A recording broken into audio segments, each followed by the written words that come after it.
உடல்நலக்குறைவால் மரணமடைந்த பட அதிபர் பஞ்சு அருணாச்சலத்தின் உடல் இன்று மாலை 4 மணிக்கு கண்ணமாப்பேட்டை மின்மயானத்தில் தகனம் செய்யப்படுகிறது. பிரபல பட அதிபர் பஞ்சு அருணாச்சலம் உடல்நலக்குறைவால் சென்னையில் கடந்த 9ஆம் தேதி மரணமடைந்தார். கண்ணதாசனிடம் உதவியாளராக இருந்து திரைத்துறை வாழ்க்கையை தொடங்கிய அவர் வசனகர்த்தா, இயக்குனர், தயாரிப்பாளர் என்று பன்முகத்தன்மையை கொண்டவர் ஆவார்.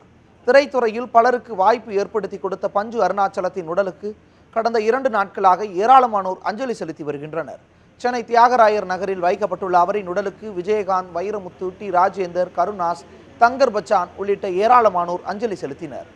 இன்று மாலை 4 மணி அளவில் கண்ணமாப்பேட்டை மின்மயானத்தில் பஞ்சு அருணாச்சலத்தின் உடல் தகனம் செய்யப்படுவதாகவும் அறிவிக்கப்பட்டுள்ளது. சாதனைகள் மறக்க முடியாத சாதனைகள்.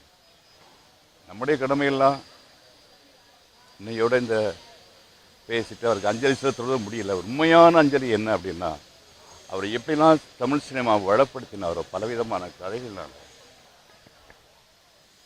அதுபோல் வளப்படுத்தணும் தமிழ் சினிமாவை.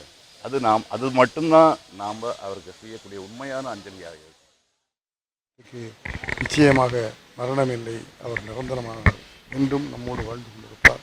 குழுவில் வேலை செஞ்சோம், அவர் எழுத்தாளர், நான் டைரக்டர், தயாரிப்பாளர் அப்படிங்கிற மாதிரியே வாழலை. குடும்பத்தில் ஒருவராக எல்லா குடும்பமும் ஒன்றாக சேர்ந்து வாழ்கிற அந்த நல்ல பண்பு எங்களிடத்தில் இருந்தது. அதுபோல் எல்லோருக்கும் இருக்க வேண்டும் என்பதை சொல்லிக்கொண்டு அவருக்கு உலக மக்கள் அத்தனை பேருடைய சார்பில் எங்களுடைய ஆழ்ந்த அனுதாபங்களை தெரிவித்துக் கொள்வேன். மிகப்பெரிய உழைப்பால் உயர்ந்த மனிதர்.